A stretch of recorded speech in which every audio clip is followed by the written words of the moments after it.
My name is Carrie Dorsky. I am the operations coordinator at the NWTC Artisan and Business Center. I have now been in this role for almost 3 years, and I love this series. An artist journey is one of my favorite parts of my job. I get to spend third Tuesday of every month from September to May chatting with artists, covering community organizations and business topics for all of you. Those of you who are with us live, usually not very many because we have found that artists love to watch these on repeat. But thank you to whoever is joining us live or joins us in a few minutes. Please feel free to interrupt Jenny or myself anytime. Unmute yourself, ask any questions, drop questions and comments in the chat. We will get to them. I want to always keep this as informal as possible and as helpful to our attendees as possible. Those of you watching this, later, please, if you have questions for myself or Jenny, send them in an email. Check out the website, send us a Facebook message. There are a million ways to get a hold of us. So if you're watching this in the future and you can't ask your question in the moment, that doesn't mean it's gone forever. I want to pop in here and say a couple more things about this series. I also want to make sure that everybody is muted. There we go. And I'm going to try to mute myself when I'm not talking either, because as I just showed Jenny, I always have a fidget toy in my hands. So if you hear me making too many noises, yell at me to mute myself. I want to make sure I plug next month. Third Tuesday of the month is October 18th. We will be meeting with Gregory Frederick. I hope his name is well known to a lot of people. His business is Cruel Art, and he is an amazing artist in this area. So I'm very excited to talk to him. And I also want to let everybody know this is being recorded, and I'm using a new feature where it also transcribes the content. I think that is very important for me and the accessibility of this content. So I just want to make sure I plug that, let you guys know. That's all my notes. Next on my tiny little Post-it, I have Jenny introducing herself. So I'm going to turn it over. Why don't you tell us a little bit about yourself? All right, thanks, Carrie. Hey, everyone. My name is Jenny Jakl. I'm a Wisconsin-based artist, specifically in Neenah. My career has kind of spanned, I dabble in a little bit of everything, abstract, a little bit of realism. I was a former 9-to-5er turned creative professional, if you will. I am spending a lot of time and Carrie and I are going to talk a little bit more about this later. Creative book club, coaching, art classes, it's the creative's journey is kind of, it's a path, it's a journey. So we're going to kind of cover a bunch of different things tonight. So I'm so excited. Thank you, Carrie. Thank you, NWTC, for hosting this. This is a great opportunity. And like Carrie said, I look forward to connecting with everybody. If you're watching this after the fact, please feel free to reach out. Like I said, I'm local. I love to connect with other creatives. And yeah, I'm really excited. Thank you. So I don't love to write down like specific questions and keep this really formal. I usually make myself a few bullet points to just make sure I don't forget anything. So I would love to start at the beginning. How did you find the arts? How did you become an artist? What sparked that for you? So way back when I went to Hortonville High School. So when I say I'm local, like I'm like really local. We were required to either take some kind of art class. So it was either music or like the visual arts. And I didn't really have any desire necessarily to, honestly to take either. So I started taking an art class and just started painting, oddly enough, landscapes and realism. And I just, something about it, I just loved it. I got into a zone and I found myself just taking more and more classes. And I just absolutely fell in love with it. It was just kind of a very therapeutic experience. And I'm a type of person where I can get involved in a bunch of different things and I have a hard time focusing. But something about the creative process just puts me in a space and puts me in a way that I can just get lost in it. And I'm preaching to the choir, right? Because I feel like a lot of us are creatives. You guys know exactly what I'm talking about. So yeah, high school was when it started for me. And then what did you do after high school? So I went into school to for interior design because I loved the visual aspect. I love putting pieces and things together. Um, I call myself like an interior design dropout because what did it was like the math. I had to design a kitchen and that's where the whole thing fell apart. So, long story short, fast forward, I ended up working for a local corporation and the money was good and the benefits were great. And slowly, like the art started slipping away. I didn't really have time for it. And before I knew it, it was just non-existent, I have to tell you that unfortunately. I considered architecture for a while. I That's think so a lot of cool. creative people choose those kind of like art Yeah. adjacent careers or like Yes. creative adjacent, and then also realize like I am a drawer and a painter, Yeah. and I thought, I was really inspired by like interiors and houses and Oh, buildings for and sure. layouts and all of that. And then I realized that I hate technical drawing. It's there's pieces and parts, right? I mean, it's at the Sure. end of the day, it's all correlated, it's Yep. all deeply connected, but Yep. there's just those pieces and parts that we're just not, For we just sure. not that center forte. Absolutely. Okay, so you were working in a different industry, plugging Mhm. along, having a career, and Yeah. then what happened? So I okay, so like week one, I started with this job. I was like an intern, and then my internship turned into a full-time job. Week one after my first job, or week one full time in this job, and I'm called into a meeting saying that there's going to be a downsizing. And my boss tells me, I can tell you, you're going to be fine. Don't worry about it. And I was like, okay, I've actually literally fresh out of college, never dealt with this before. So I didn't really know what it looked like. So that time I was okay. Fast forward like 3 years, and I wasn't okay. My position was actually downsized, and they condensed my position into a different one. Fortunately, at that time, I kind of had a feeling something was going to happen and I wasn't going to be as lucky.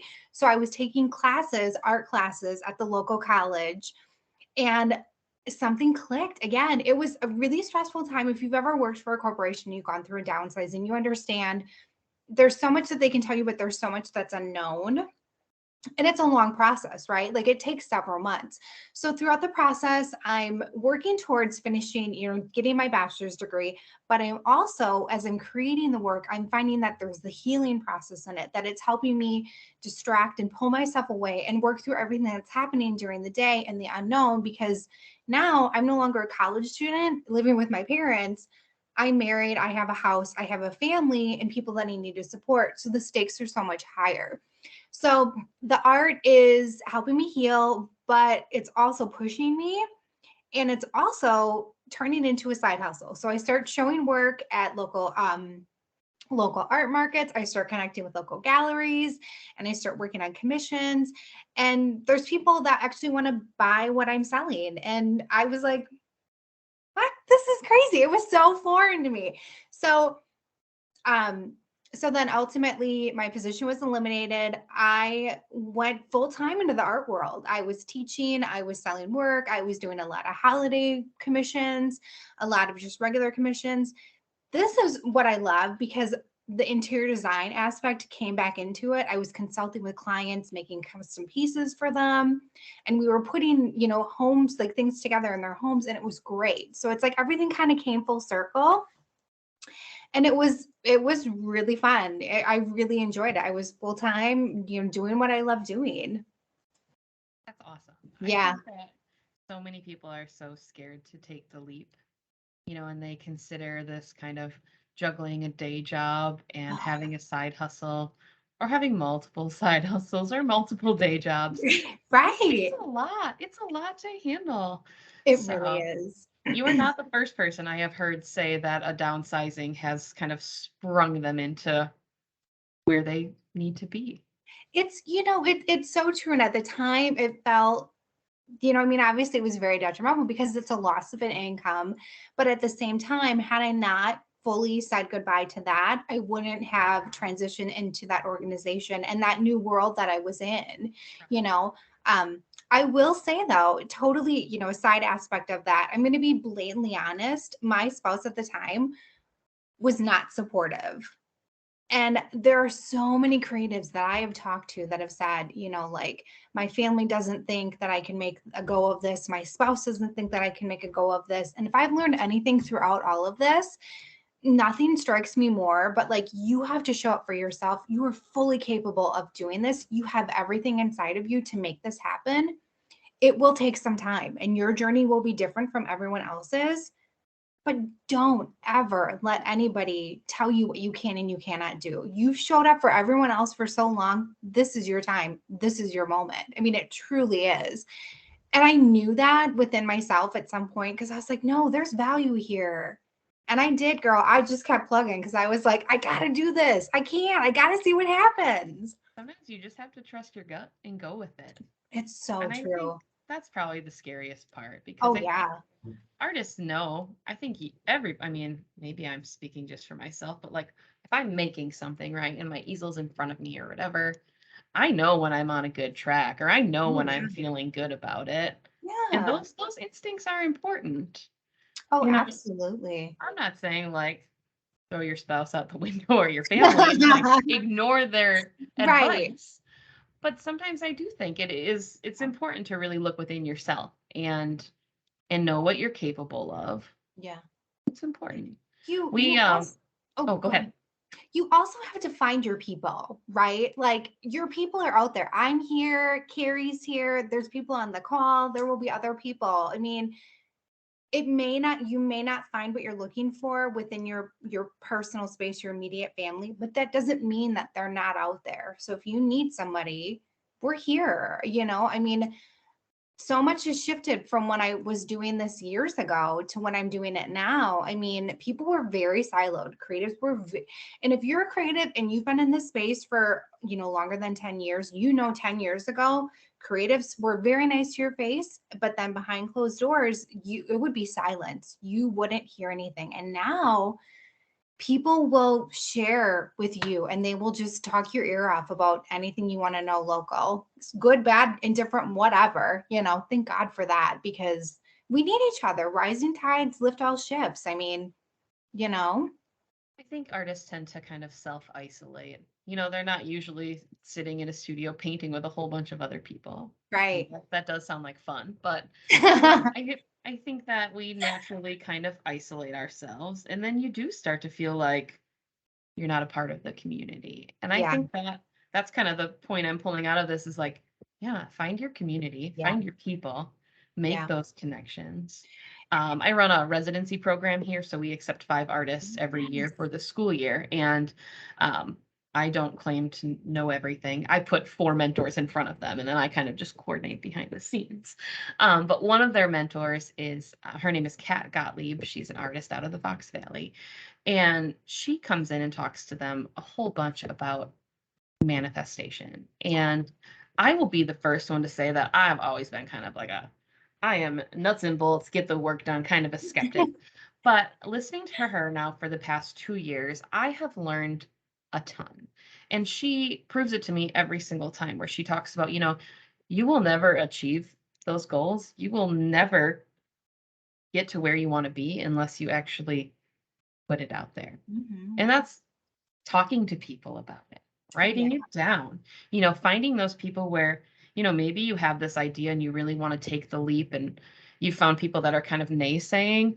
But once you find the people who are like, I want to support everything you're doing, Absolutely. then all of a sudden you have a group of people around you cheering you on. It's hugely important. Sorry, I went down a little rabbit hole there. No, I love that. And it's totally true though. But again, you have to find your tribe. You have to find your group of people because honestly, what we do is so isolating. I spend so much time in my space working on what I'm working on. And I love it, don't get me wrong. But I need people. Like I need people to bounce ideas off of and I need people to, you know, pick apart ideas with and sometimes I just need people just to throw things at the wall with just to see what sticks. But hearing what you're saying, the other really important reason why I feel like it's so important to find your community and find your people is because this is probably one of the hardest careers you will ever have. I know for myself speaking, the ebb and flow of it, the peaks when it's good, man, oh, it is good. And it comes and it goes, but the valleys, if you're creatively blocked or if you got a rejection letter for some kind of opportunity and then it's something else doesn't work out, it's very easy to fall into that space of this isn't going to work out. I'm down in the trenches and it just doesn't. But if you have your community and your people cheering you on, saying, you know what? Okay, that no is one step closer to yes. We have to get to that next yes. Just keep going. Yeah, absolutely. I, So important. I think it was just literally a couple of days ago, the end of last week, I was talking to a woman here on site, and she was telling me how she ran into somebody who she was kind of affiliated with when she was a part of her professional career. And he asked her what she was doing now. She said, I'm an artist. And he said, oh, so you don't work? You're unemployed? Are you You know, serious? that public perception, right? That It's art isn't a real wild. job. And I will totally agree with you. I think it's the hardest job. I mean, Mhm. obviously there are like life and death situations, like let's not, Right, right. but you have to be so dedicated and you have to Yes. be so self-motivated and Mhm. disciplined. You have to run your schedule. You Yeah. have to do math and bookkeeping and Mhm. marketing. Yes, yes. I mean, when you talk about everything a self-employed artist, entrepreneur has to do to run their business, they do more than most people in a very narrow career, you know? Yep. Sorry, I'm playing with my fidget. You can see it when I whip it up like that. But it's so true. And that's the other thing we talk about in the residency program too, is like you gotta like hold yourself accountable and like set those schedules. Oh Do you yeah. have We should ask you, do you have any how do you manage your day and your workload? Like what does that look like for you as an artist? So I am a big time like list taker. So like okay, so I'm gonna go, guys. I'm gonna go. I'm gonna give it to you straight. I'm plan out for the year. Like I look big picture. I start big and then I chunk it down. What do I want to accomplish for the year? And I know it sounds like a lot and it sounds overwhelming, but I write down everything, and then I kind of break it down by month. And then I say, okay, based on the seasons, this is kind of what's happening at this time of year. So this is something I want to focus on. And then every month I have a handful of things that I'm focusing on. And then within the week, it allows me to kind of break it down into even smaller tasks. So I have like 2 or 3 things that I want to accomplish during the week. By day, then I am most creative first thing in the morning, because if I get into something else, I'm gone, and chances are I may not get back to creating every day or creating right away.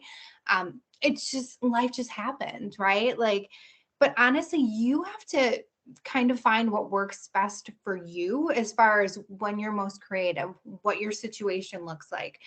I will say though, developing that schedule, because I feel like a lot of people on this call are. Froze for me. Are you frozen? Is No. Are you? I see you moving. you totally like blanked and I missed the last bit of what you said, but Oh, it might have just been me. okay. So I'll go back just to make sure. Um, I feel like a lot of people on this call are dual career, and I apologize if this is like a duplicate, if you guys did actually hear that part. Um, and there's absolutely nothing wrong with that, but it's so important, even if it's just 15 minutes, just to show up for yourself in your creative practice, something that you do. It could be a journal page, it could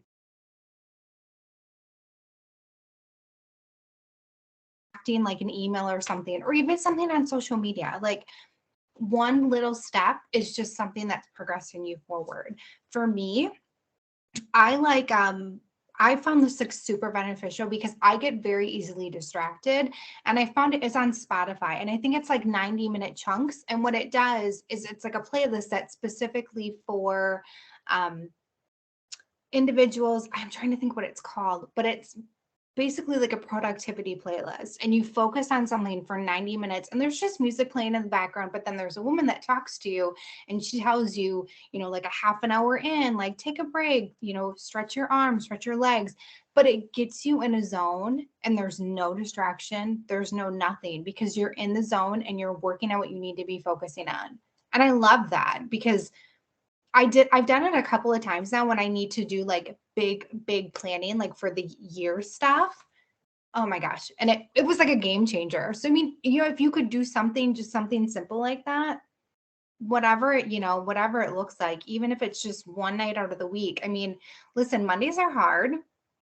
So I take Mondays off. I'm like, you know what? Mondays, I'll just kind of write out like what I'm going to work on, what do I want to accomplish for the week. If I feel motivated to get into something, I will. But if I don't feel guilt about that anymore. I used to. I used to feel really, really guilty about that.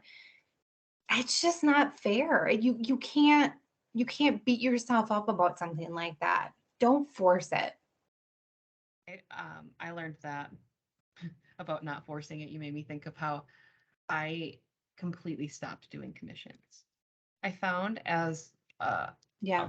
I don't want to say like a highly emotional person, but yeah, like my emotions are really part of the art that I create. Oh yeah. And if I am not fully invested in that commission or fully invested in the person ordering the commission or like anything rubs me the wrong way or like the vibe is off at all, I Yeah. can't make the artwork.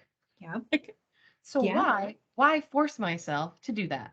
So now I'm like, if somebody reaches out and this just happened, I had a friend of a friend of a friend say, "Hey, I saw these paintings and I really love them.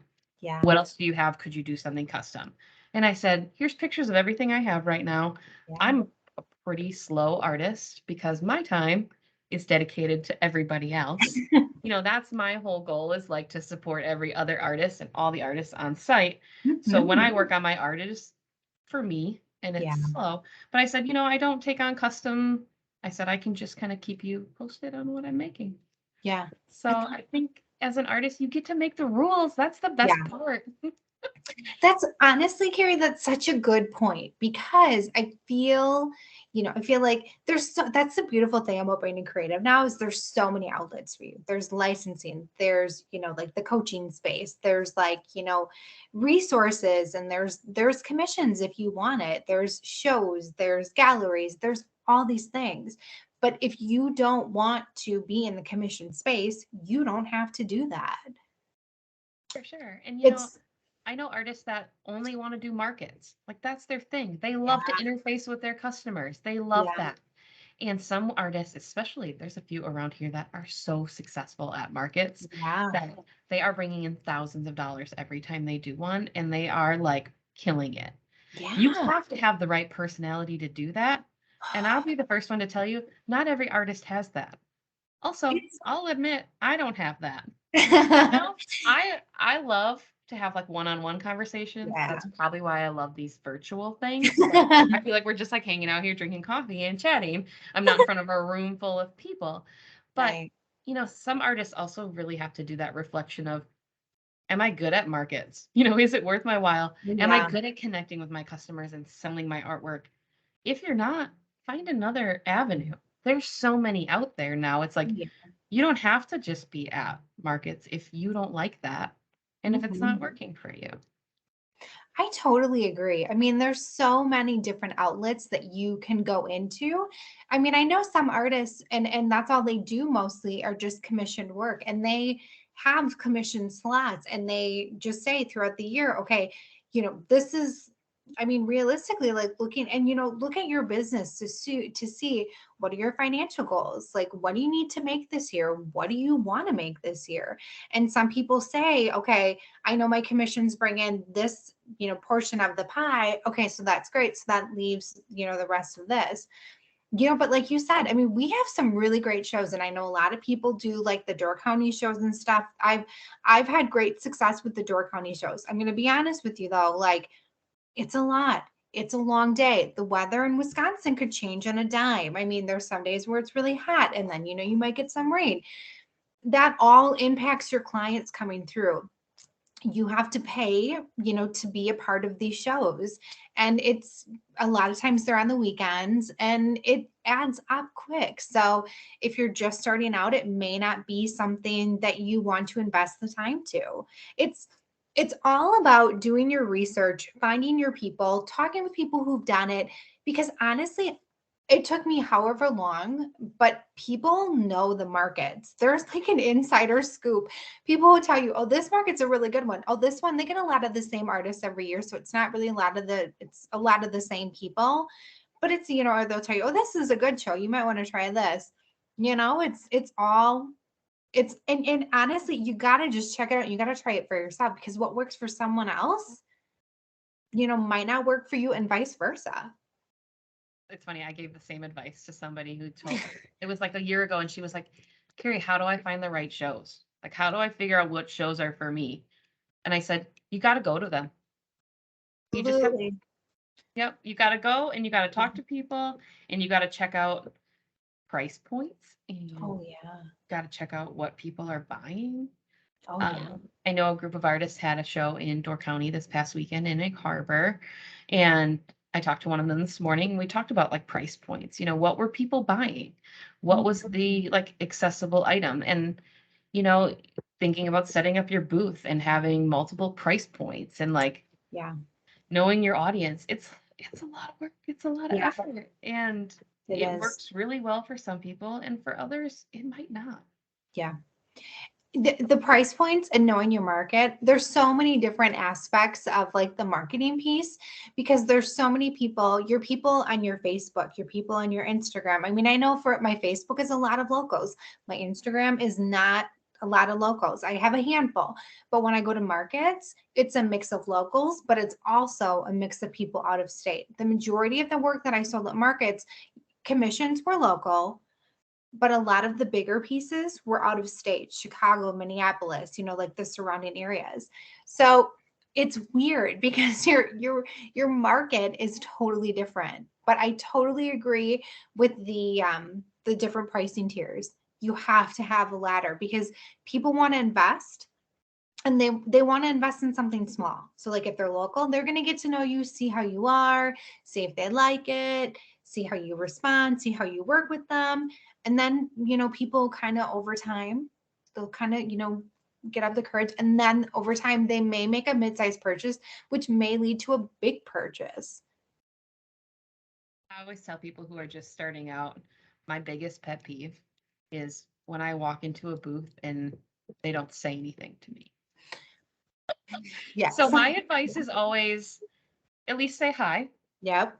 That's about it. And Yeah. then also don't pester. You Yes. know, you, Oh my you gosh. gotta find Yes. that balance of like, Yeah. okay, I gotta be warm and welcoming, but I Yeah. don't want to be breathing down your neck trying Yeah. to figure out what you're buying. So That Carrie, oh my gosh, I'm so happy you brought that because you have to think about it for yourself. Like when you're shopping, there's specifically a store in our mall, the Fox River Mall here, that the moment, and I can guarantee, I'm going to describe, I'm not going to name it, but I guarantee you, most of you can just absolutely know. You walk in, and the moment you walk in, somebody's on you.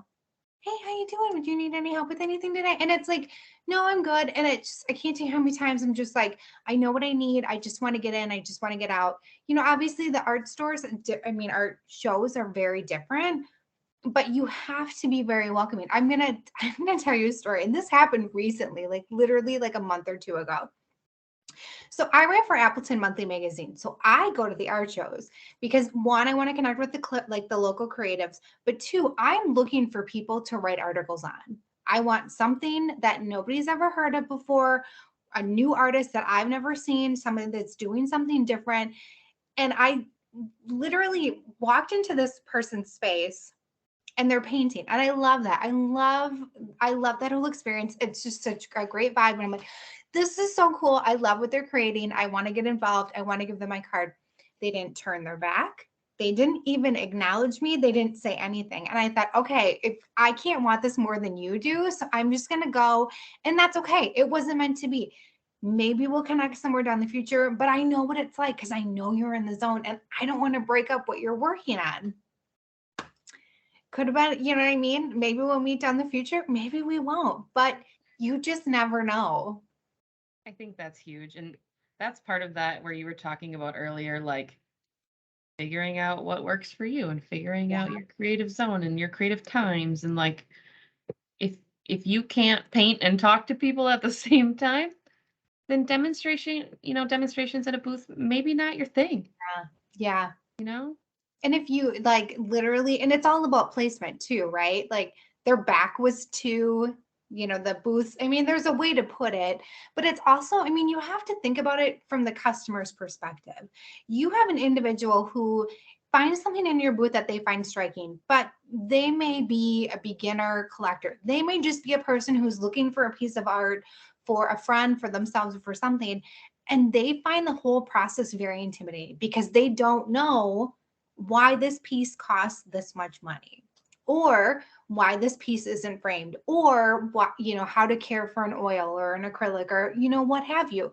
You just like any other kind of marketing situation, you are the expert in this situation. So you want to create an inviting, welcoming, warm environment for them to come in and ask questions and feel comfortable in this space and know that, hey, next time come around, you're top of mind as an individual when they need something. Top of mind. Oh yeah, Carrie with NWTC. She's the one, whatever it may be. Like it's so much of you just don't know. And I think that as artists, we all just think it's like normal to be creative. Mhm. Um, but that's not true. People who are not artists find artists absolutely fascinating. Oh, they And do. I mean, we do demonstrations at events. That's kind of our thing. So Yeah. we did the fall art block party here. I don't know if it was last Thursday or the Thursday before, but that's always our part of the festivals and events is we have our instructors doing demonstrations. And anybody from a 3-year-old toddling around to a Yeah. 97-year-old, they're fascinated by ceramics Oh, and yeah. wood turning and things happening. And so if you can demonstrate and talk, that's a great way to talk to people. It's a Oh, great way to connect with people.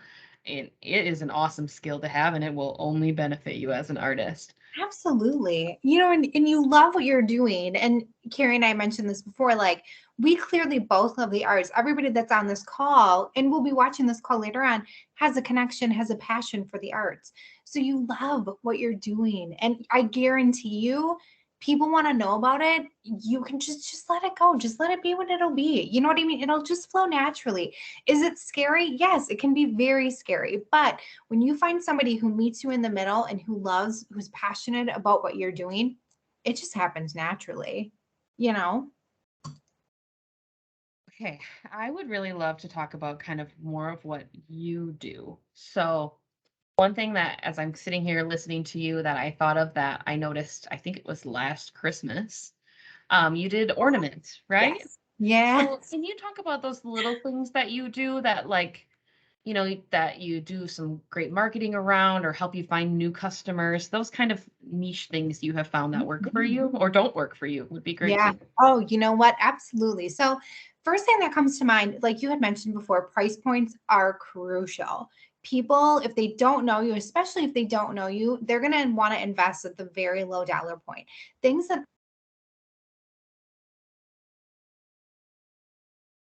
things that do really well on Etsy. I've never done stickers personally, but I've heard stickers do really well. Again, because it's that $3 to $5, price point. People really like that. Note cards. People love note cards. I love note cards. I love to write personal notes to people. I include note cards in every purchase. Anytime a client purchases from me, there's just something about that experience, just receiving a handwritten note. Um, so those are just like general like year-round things. I do bookmarks because they're just fun and they and honestly like they're just really easy. If they're easy to take with you to a show and just like throw them out there. And it's funny because I've seen quite a few creatives have asked me about doing bookmarks, like how do you do it? So I like it. It's just different things to think about. Think about the different price points. Start lower and work your way up higher. Obviously, you want to be able to make your money back as far as your time and your supplies. So, whatever that looks like for you, but you need to make sure at the end of the day that you're covering your costs. Those are those smaller things that you could easily implement year round. You can think outside the box. I mean, I have upstairs, I have, oh my gosh, the things that I have that I mean to like work on, but I never get to. I have like stones, for like paperweights, and I have like notebooks, people love journals and different things like that. Again, just kind of get creative and just do a little research as far as like year round stuff. But going back to like what I was talking about when I do my year round planning, like my big planning, things that do really well around the holidays, pumpkins, September, fall. You guys, this is the thing that gets me though. Like because we're makers, we have to start doing this stuff and start making it back in like the summer. And I just can't. I've always dreaded that. I always would get such anxiety when the stores would bring out the holiday stuff like in the summertime. And I'm like, I can't. But it's true. You as a maker, you have to think that far in advance. One, because it takes the time to make it. Two, because you have to market it and advertise it. Three, because you have to get it in your client's hands, but also four, you're competing with other people in your other makers in your market that are selling, the same thing. Pumpkins have done really well. Christmas ornaments do really well. I love my Christmas ornaments. Um, and I've done like Christmas trees in the past, which is like little beads as like embellishments. And I used to do like commissions. This year, I'm kind of taking a little step back and just working on stuff more like internally, just doing a personal project for me as far as like the creative aspect and kind of working on a couple of other things outside of that. So I don't know that necessarily this year I'm going to do ornaments. I will say though, if you have any interest in investing in those things and you're not sure if you maybe want to start this year, wait until after the holiday goes by and you can get a lot of your supplies on discount. Like last year, I painted, they were smallish. They were like oval ornaments. And I was like, I really want to paint big ornaments next year. And I went to our local store and I kind of cleaned house, you guys. Like I got like 20 big ornaments on clearance and I paid like a quarter of the original price. So it's definitely a good way to, kind of try things out and invest in different things. And honestly, if it doesn't go the first time, don't be intimidated. I mean, I did Easter eggs this year and they didn't do that great. I've never done Easter eggs before, but it's okay. I still have them. They're in my inventory. It's fine. I like them. I love how they look, but it's just, you just got to keep trucking and you just got to see what works and you will find your people. You will find your clients. It just takes some time sometimes. Thought of two things while you were speaking. Mm-hmm. I am a collector. When I go to a show or somewhere, I want to be able to spend my money with multiple artists. So Yes. you're talking about little things, and I'm like, my desk is full of little things, Yes. right? Like Yes. I will pick something up so that I can say, like I supported 6 artists at that show rather than, I mean, once in a while I'll fall in love and like splurge on a big Yes. piece, right?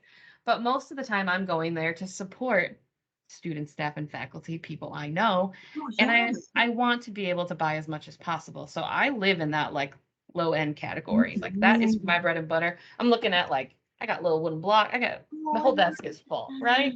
Yes. The other thing to keep in mind for holidays, and I just saw this because my friend Kathy, who does custom pet portrait ornaments and things like that, That's literally announced her November deadline already because she is always inundated with custom pet portraits for the holidays. She gets extremely busy, right? And so I saw that November deadline already roll out in early September. And I was like, dang, girl, you are on top of it. You know how this works for you. You set your true. boundaries, so you're not doing those last minute things. So that Yes. year round calendar planning, I think, is huge. And getting that perspective of when the holidays hit and when peak times will be, and kind of looking at it top down has got to be so helpful. It absolutely is. And honestly, I mean, it's not something that I've done consecutively. It's something I realistically started last year because years prior, I just kind of felt myself just catching up. And so what I did, and being a former corporate person, I mean, you're always kind of planning for what's coming the next year. So this is what's coming right now. Okay, so then what's coming next year? And it kind of, you have to set your goals in the beginning of the year and then you quarterly check in to see how things are going. It's the same aspect of, working in a corporate setting, but also working for yourself. So I definitely encourage people if you are in that setting and if you're, definitely swipe what you're working on and change it around and rework it so that it fits for you in your personal space. But I definitely agree with you in the aspect of, getting ahead of it because then when the planning is done and when you know what you have to work on, then there's no question. Then if you only have, let's say, an hour after dinner or what have you, after you put the kids to bed and everything else is done, then that hour is dedicated to this one thing. And it makes things so much easier. My team, if anybody from my team is watching this now or in the future, I apologize because they are so sick of me saying this. But my phrase is we should be proactive instead of reactive. And I say it all the time because I'm a planner. And as an artist, that is a hard thing. It's a hard thing to do because sometimes I just want to throw the plan away and do what I want to do and just paint for a whole day or whatever it is. Right. But I know that if I can dedicate however much time it takes to project out the deadlines and the mile markers, right? Like I need to accomplish this in order to not stress myself out. Yeah. And I frame it that way of like this is beneficial to me. Yeah. This is going to save me that stress and that headache and the why did I do this to myself at the last moment kind of conversation. And that helps me kind of flip the script on doing that planning of really like sitting down and being like, okay, you know what? Okay, Halloween is October 31st. Realistically, people are putting Halloween decorations in their house now, Yeah. early September. So how Yep. long does it take you to make a pumpkin, right? Like how long does it take me to make this? How many of them do I want to have? How many did I sell last year? Do I have a list of that? Did I keep track of that last year? Yeah. This is all the stuff I know that artists don't want to talk about, but it makes me so excited to be I like, do too. if you keep track, like let's say you sold 10 pumpkins last year and you kept that, and then you're like, okay, I know July 1st is pumpkin time. It doesn't feel like pumpkin time, but I know it's time. Yeah. Then come Labor Day weekend, you can be with your family and friends rather than at home, frustrated, painting these dang pumpkins, It's wishing true. you wouldn't have waited till the last minute. So there's a lot. I know we're all procrastinators at some point, but if you can get ahead of it Oh yeah. and as a full-time artist, you're gonna probably be a lot happier, right? There's something to be said. I mean, I love like my creative, organized heart loves everything that you just said, Carrie, because there is something so zen to me about having a plan in place and knowing what I'm working on and the satisfaction of being able to cross something off the list. I mean, it's just going to make you a better, more successful, less stressed, organized creative. And especially as your business grows and your demands increase, it's just going to make your life easier. And honestly, kind of what I wanted, you were talking, and I was like, oh my gosh, that's such an important point. Do the hard things first. Do the hard things, the most difficult things, the things you tend to procrastinate. Do those first. Get them out of the way. I went That's to a something. conference once where they called that eating the frog. Eat the frog Yes, in the morning. And I was like, that's the grossest thing I have ever heard. And it's I true. that's how I live my entire life. I was Yeah. like, I will schedule the hardest thing to do in Yep. the morning. Yeah. Eat the frog. It's You're true. I better mean, for it. you absolutely are, because then it's done. Then you're not dreading it all day. Then it's out of the way. I work out first thing. One, it gives me energy, but two, I just need to do it. Just need to get it done with, because then I can focus on and I can totally throw myself in everything else. It absolutely, yeah. That's so huge. Okay, we are closing in on about 15 minutes left, so I want to make sure that everybody who is live with us now, feel free to unmute, ask any questions, drop it in the chat. I know that Jenny and I could probably talk for like 6 more hours because clearly we seem to be in sync with each other. I'm going to pause for like 30 seconds just in case anybody wants to unmute, give everybody that chance. If nobody does, then I'll ask a couple more questions. But for right now, I want a little quiet, see if anybody else wants to chime in and ask you anything.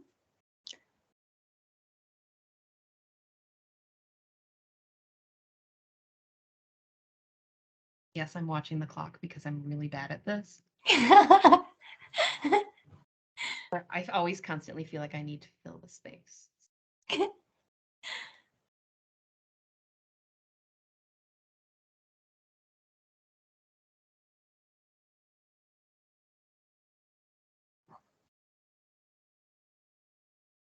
Okay, I think that was like 28 seconds.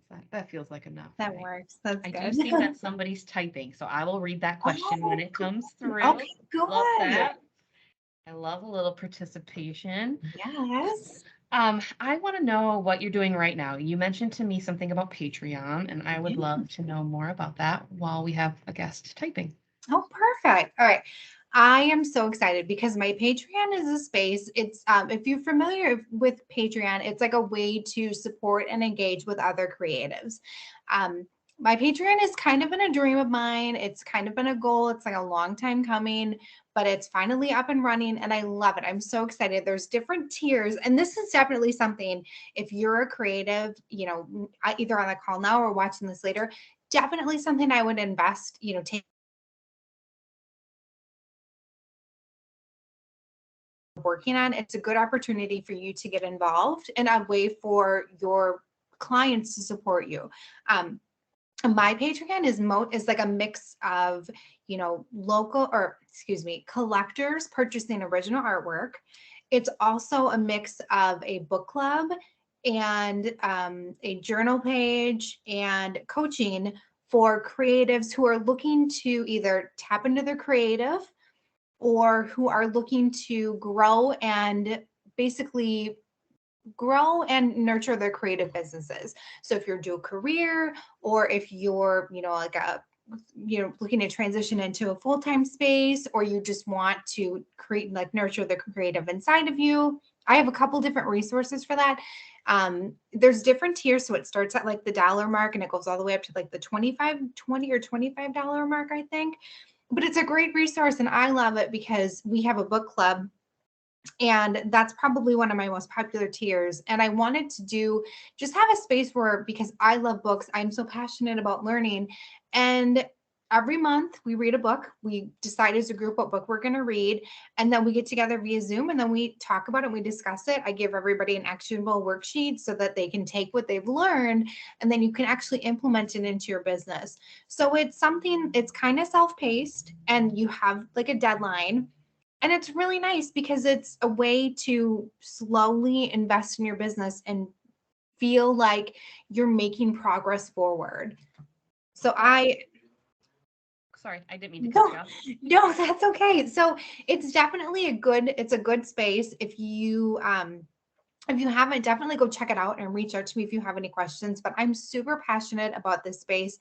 I am definitely very passionate about investing in other creatives and helping you grow your personal business and nurture your creative self. Because again, going back to the top of the call, I didn't necessarily have that when I first was starting out. So, and I didn't necessarily find it in my community, but over time I found my community and I'm realizing how important it is to have people in your space and have these cheerleaders. So, I just dropped your website URL into the chat. oh, So good. you've mentioned a couple times that they should reach out or contact you. So I want Yeah, to make sure that that's in the chat. I'm also absolutely. gonna, it's her full name. So can you pronounce your last name for me one more time? Sure, Jakl. Jakl. Jakl. I'm like Jakl. Jakl. So it's jennyjakl.com. Also, you can Google her and you'll find it. It's Yes. pretty much right at the Thank top. So I dropped that in there.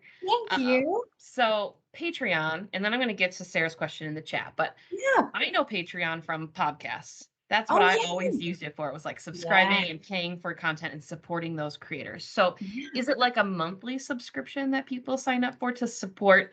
And then if they sign up at the dollar mark, they get something for it. $5 mark, they get something for it. Yeah. Yep, Okay. absolutely. So there's a variety. Again, it's like low to high. So kind of what we were talking about. That low is just, just investing in me.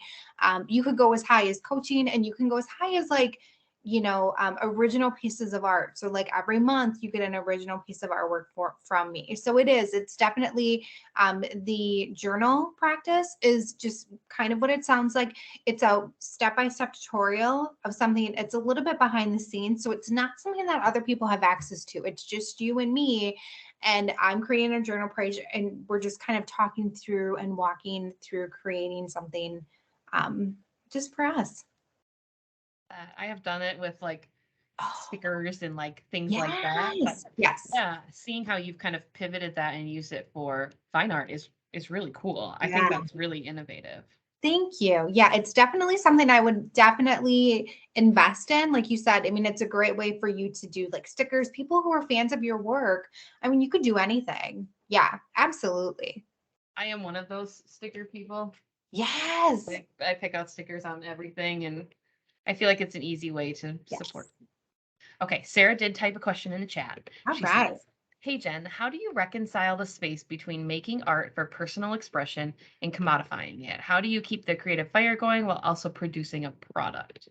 Oh, I love that. That's a So great question. it really is a good question. And honestly, it's something that I've struggled with in the past. So I found, and honestly, this is kind of where the journal page tier of my Patreon stemmed from, because I was creating a lot of work, that was for people that people wanted to see, but I wasn't actually creating anything for myself.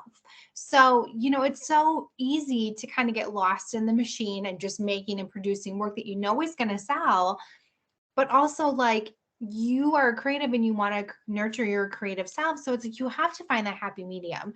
So it's my best advice would be, figure out what's selling, what's working well, maintain that, keep that going, but also create stuff that's just for you.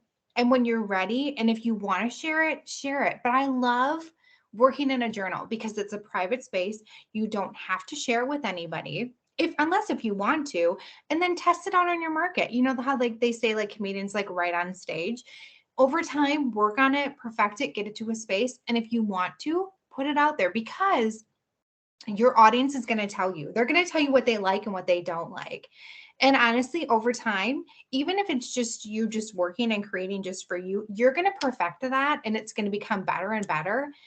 And honestly, that's how I've developed a new series of work that have ultimately, turned into collections and different things like that. But honestly, that's such a good question, but it's so important that you create something for yourself. I hope that answered your question, Sarah. Sarah, if it didn't, feel free to unmute and jump in the conversation. Yeah, absolutely. That answer really reminded me of a conversation we were having here recently about a local artist and how her work had changed dramatically over the past couple of Oh years. yeah. And, it was like, oh, I knew her for landscapes and now she's doing abstracts. Like, what is she doing? What, this is so far removed from who I thought she was. And I think it's really important to keep in mind that your art is often a reflection of where you're at in your life in Oh that my gosh. moment, Yes. and to not pigeonhole yourself into, I do florals, I have to do florals the rest of my life Yeah. because that's what I'm known for. Yeah. Heck no. Again, you're the artist, you make the rules. It's So, totally true. if you are at home with two little kids and all you get to do is paint during their nap time, maybe it is an abstract. Maybe it is that like cathartic release of just getting the paint on the canvas, getting it out of your system. And maybe it is the most exciting marketable thing you end up doing. Yeah. Maybe it's not. But then those kids grow up and then they're out of the house and maybe you have more time and then you're really like, oh yeah, now I'm really into portraits or whatever it is. And maybe that sells better for you.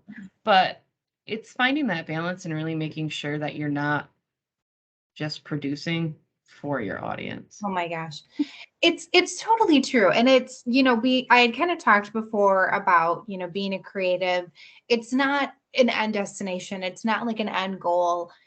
I thought it was. I mean, honestly, when I first started, I was like, this is what I'm going to be doing. We talked about the powers of manifestation. I'm like, this is where I'm going to be doing, and this is where I'm going to be doing it. And this is what it's going to look like. And I got down to the details, describing the space that I was creating, the type of clients I was working with, and the type of work I was creating. And yes, that's a stop along the way, but I realized so much, again, I talked about the peaks and the valleys in my business, that it's a journey, that there are stops along the way. There's stops, there's a redirection.